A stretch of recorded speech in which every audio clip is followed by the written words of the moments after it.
Hello guys, welcome back to my channel. நான் உங்கள் நண்பன் விஜய் பிரபாகர். இப்போ இந்த கீபோர்டில் நம்ம கேஜிஎஃப் மியூசிக் எப்படி வாசிக்கிறதுன்றதை பார்க்க போகிறோம்.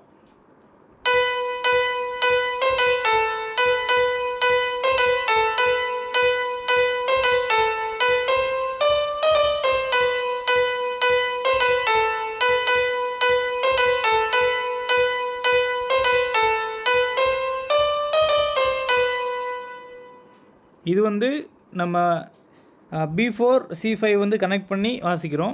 இதிலிருந்து நம்ம கொஞ்சம் பேஸ் மியூசிக் எப்படி இருக்குன்னு சொல்லி பார்க்கலாம்.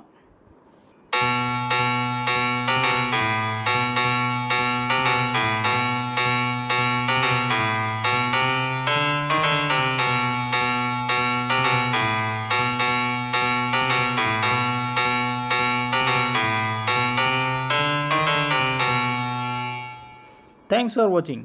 சப்ஸ்கிரைப் பண்ணலைன்னா சப்ஸ்கிரைப் பண்ணி சப்போர்ட் பண்ணுங்கள்.